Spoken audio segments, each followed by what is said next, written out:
ഗുസ്തി താരങ്ങളുടെ സമരത്തെ പരിഗണിക്കുന്നതിൽ വീഴ്ചയുണ്ടായെന്ന് സംബന്ധിച്ച Indian Olympic association president PT. Usha സമരത്തോട് അനുഭാവപൂർവമായ നിലപാട് സ്വീകരിക്കാൻ കഴിഞ്ഞില്ല എന്നും അതിൽ പശ്ചാത്തപിക്കുന്നതായും പി.ടി. ഉഷ പറഞ്ഞു. താരങ്ങളുടെ ക്ഷേമമാണ് പ്രധാനമെന്നും തെരുവിലേക്കിറങ്ങും മുന്നേ പ്രശ്നങ്ങൾ ചർച്ച ചെയ്ത് പരിഹരിക്കാമായിരുന്നുവെന്നും പി.ടി. ഉഷ കൂട്ടിച്ചേർത്തു. വനിതാ താരങ്ങൾക്ക് നേരെ ഗുസ്തി ഫെഡറേഷൻ അധ്യക്ഷൻ ബ്രജ്ഭൂഷൺ സിംഗ് ലൈംഗികാതിക്രമം നടത്തിയതിനെതിരെയാണ് താരങ്ങൾ സമരം നടത്തിയത്. വലിയ ചർച്ചയായ വിഷയത്തിൽ കേന്ദ്ര സർക്കാരോ ഒളിമ്പിക് അസോസിയേഷനോ വേണ്ട രീതിയിൽ ഇടപെടൽ നടത്തിയിരുന്നില്ല.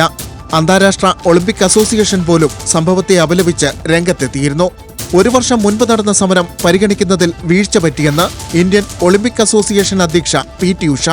ഇപ്പോൾ ആലോചിക്കുമ്പോൾ സമരത്തെ അനുഭാവപൂർവമായി പരിഗണിക്കുന്നതിൽ വീഴ്ചയുണ്ടായെന്നും ആവശ്യമായ ഇടപെടൽ നടത്താനാകാത്തതിൽ പശ്ചാത്തപിക്കുന്നുവെന്നും ഉഷ പറഞ്ഞു.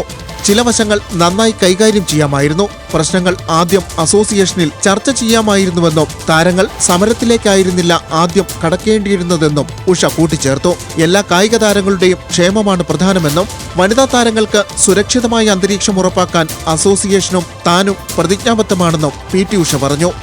Olympic desk, news Malayalam.